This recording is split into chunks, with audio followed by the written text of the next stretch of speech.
I'll never forget the day I came home from school and my grandmother sat me and my brother Michael down on the couch and said, "Your father's going away for a while." I said, "What's a while? 9 months? 6 months? No. 3. 3 months, I asked, hopefully? No. 3 years. My father had just been sentenced to 3 years in federal prison for being involved in a $10 million money laundering scheme. The FBI, as part of their investigation, had seized all of my family's assets: the house, the cars, the bank accounts, everything. At the age of 12, I was experiencing my first form of adversity. I grew resentful, hateful even. I blamed my father.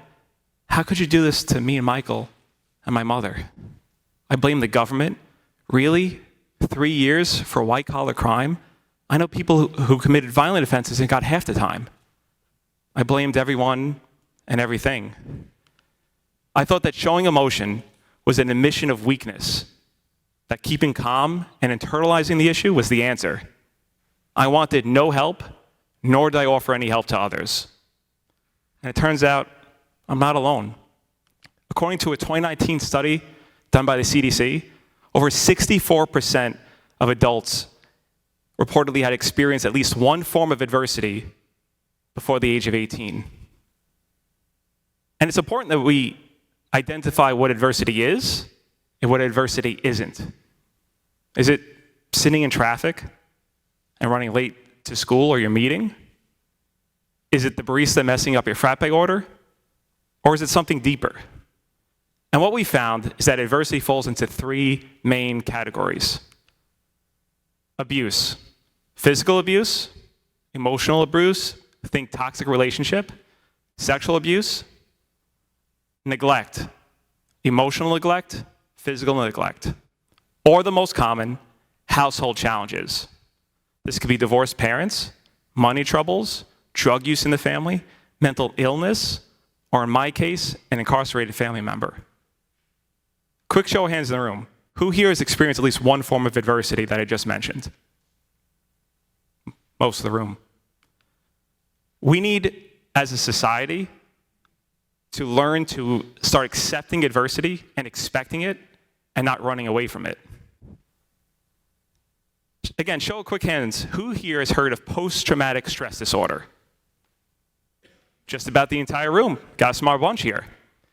But keep those hands up if you've also heard of post-traumatic growth. All right, not as much. Learning experience. This is why we do TEDx talks, right? So think of post-traumatic growth as finding the hidden treasure in a sunken ship, the diamond in the rough analogy, if you will. It's about coming out stronger, more aware of what matters in life, and maybe even heading in a new and exciting direction. It's when life throws us curveballs that we can grow in ways that we never possibly imagined. And the beauty of this is that it's backed by some great data. Back in 2019, the University of Irvine did a system-wide study called "Whatever Doesn't Kill Us Makes Us Sometimes." What they found is that there is some truth to that statement. So in this multi-year study, people with a history of some lifetime adversity reported better mental health and well-being outcomes than not only people with a high history of adversity, but also people with no history of adversity. Let that sink in for a minute. So if you experience a high history of adversity, being stuck in a toxic relationship, or getting bullied every single day, you need to find ways to exit that immediately and get help if you can. On the flip side of that coin, people with no history of adversity, raised by helicopter parents, suffer from high anxiety where any little thing sets them off. But what is the natural response when we face adversity? It's fear. You know the feeling when you're about to go on a date, get all dressed up nice, or you're about to give a classroom presentation, or maybe even a TEDx speech like this. You know when your palms are sweaty, knees weak, arms heavy, there's vomit on a sweater, mom's spaghetti? That's one for the millennials. Thank you, Eminem. Never let me hip hop or rap again, please. This feeling of nervousness or fear is common and can dilute our decision-making process. The amygdala gland gets activated and puts us into fight or flight mode. Now, how can we harness this adversity we face and turn it into an opportunity of growth and not redaction?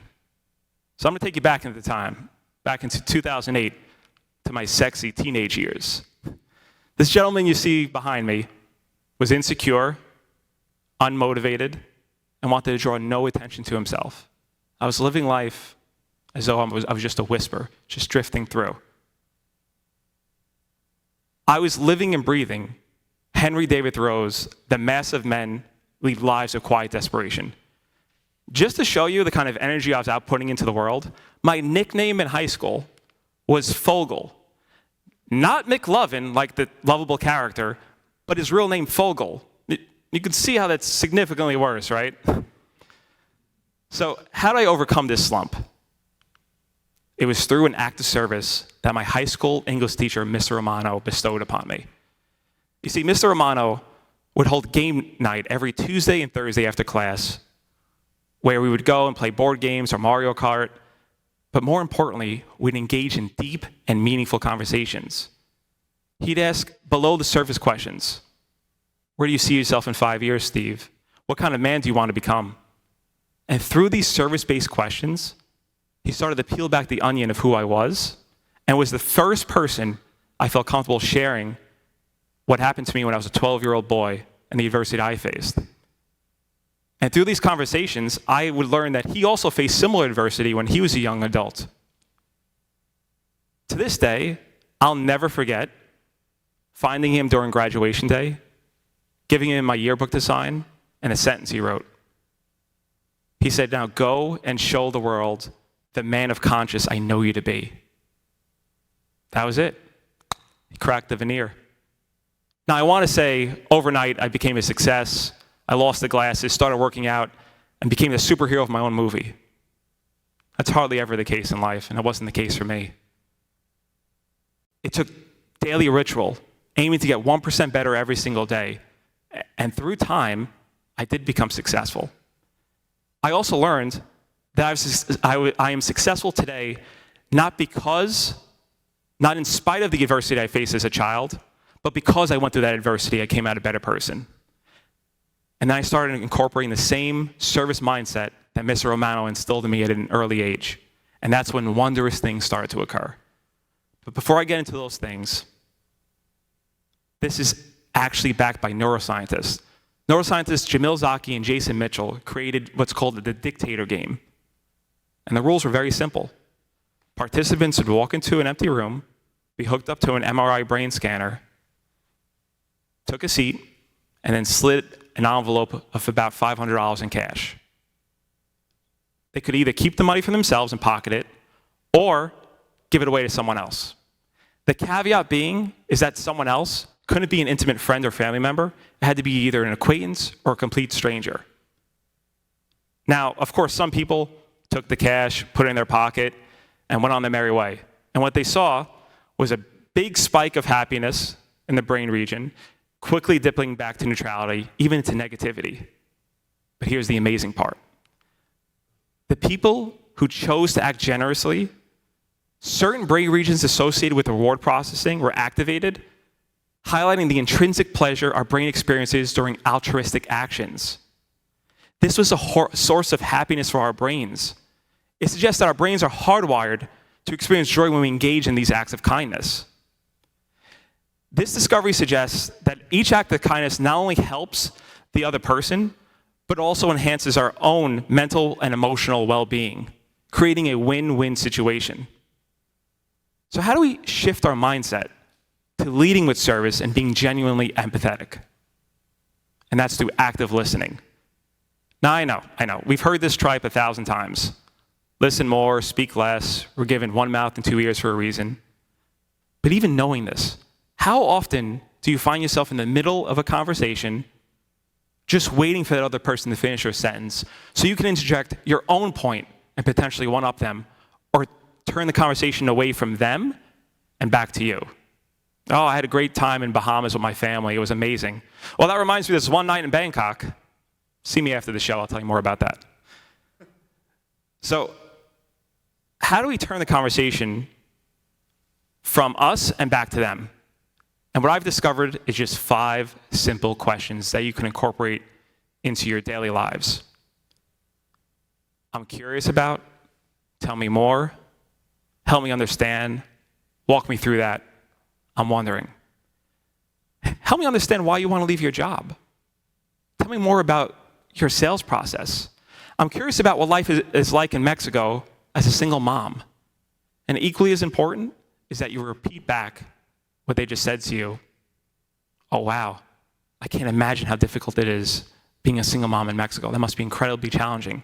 I'm curious about how you would find schools.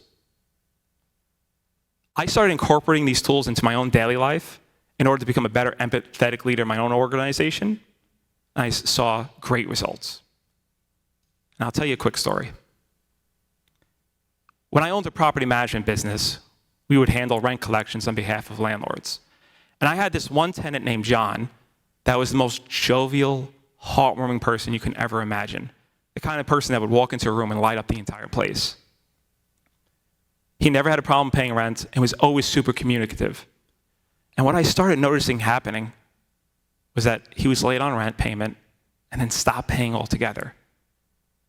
Now, I could have been the force of the hammer and said, John, I don't know what's going on. I need the rent today or we're going to start the eviction process and you're out. But instead, I led with a service-based mindset. I said, John, tell me a little bit more about what's going on in your life. I'm really curious. And I would come to learn that his wife was diagnosed with stage 3 lung cancer. And he had taken working overnight shifts just to try to make ends meet. She didn't have medical insurance. I immediately took this back to my team, and I said, what can we do today for John? We agreed to forgive at least 2 months of his rent payments out of our own coffers and paid a portion of her medical bills. And unbeknownst to us, the landlord of the property would find out about what we had done through the grapevine. And he gave me a call a few weeks later. He said, Steve, I'm blown away what you did for John. You know, I didn't tell you this before, but I own 50 other houses, and I would love for you guys to manage the entire portfolio. And this added thousands of dollars to our bottom line.